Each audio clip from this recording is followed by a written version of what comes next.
Mitihani ya kidato cha 6 na ualimu ngazi ya cheti na stashahada itaanza tarehe 5 Mei 2025 katika mikoa yote nchini, ambapo mtihani wa ualimu utakamilika tarehe 19 na ule wa kidato cha 6 tarehe 26 Mei 2025. Aidha, mtihani wa kidato cha 6 utafanyika katika jumla ya shule za sekondari 982 na vituo vya watahiniwa kujitegemea 245, na mtihani wa ualimu utafanyika katika vyuo vya ualimu 68. Kuhusu usajili, jumla ya watahiniwa 134,390 wamesajiliwa kufanya mtihani wa kidato cha 6, ambapo watahiniwa wa shule ni 126,957 na watahiniwa kujitegemea ni 7,433. Kati ya watahiniwa wa shule waliosajiliwa, wavulana ni 64,581 sawa na 51%, na wasichana ni 62,376 sawa na 49%. Kwa watahiniwa kujitegemea, wanaume ni 4,782 sawa na 64%, na wanawake ni 2,651 sawa na 36%. Kwa mwaka 2025 kuna ongezeko la watahiniwa 20,854 sawa na 18.4% ikilinganishwa na mwaka 2024 ambapo idadi ya watahiniwa ilikuwa 113,536.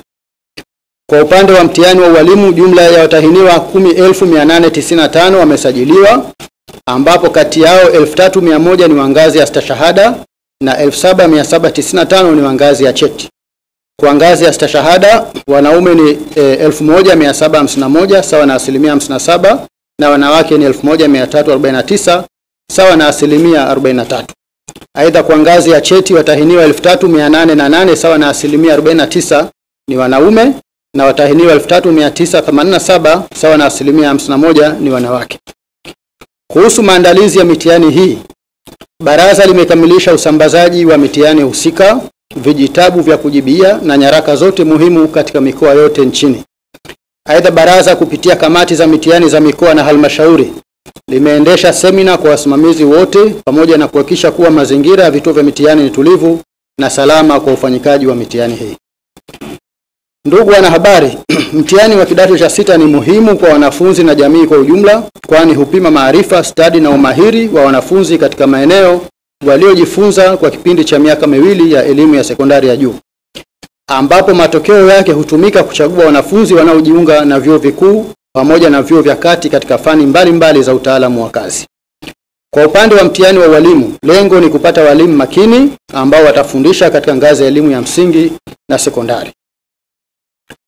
Pamoja na maandalizi yote muhimu yaliyokwisha fanyika, baraza linatoa wito kwa kamati za mitihani kuhakikisha kuwa usalama wa vituo vya mitihani unaimarishwa na kwamba vituo hivyo vinatumika kwa mujibu wa mwongozo uliotolewa na Baraza la Mitihani la Tanzania. Baraza linawataka wasimamizi walioteuliwa kusimamia mitihani kwa weledi na uadilifu wa hali ya juu na kuzingatia kanuni za mitihani, taratibu na miongozo ya baraza ili kila mtahiniwa apate haki yake.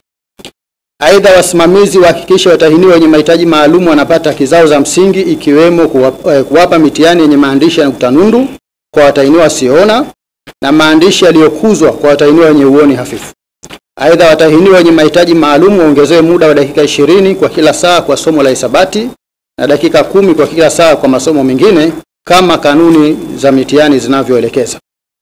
Kwa upande wa watahiniwa, tunaamini kuwa mmeandaliwa na kujiandaa vizuri, hivyo baraza halitarajii kuona mtahiniwa anajihusisha na vitendo vya udanganyifu, kwani atakayebainika matokeo yake yatafutwa kwa mujibu wa kanuni za mitihani. Baraza linawataka wakuu wa shule na wakuu wa vyuo kuzingatia mwongozo wa usimamizi uliotolewa na Baraza la Mitihani na kuepuka kuingilia usimamizi ndani ya vyumba vya mitihani. Baraza halitasita kukifuta kituo chochote cha mitihani endapo litajiridhisha pasipo shaka kuwa uwepo wake unahatarisha usalama wa mitihani. Jamii inaombwa kutoa ushirikiano katika kuhakikisha mitihani ya taifa inafanyika kwa amani, utulivu na usalama. Aidha, wananchi wajiepushe kuingia katika maeneo ya shule na vyuo katika kipindi chote cha ufanyikaji wa mitihani.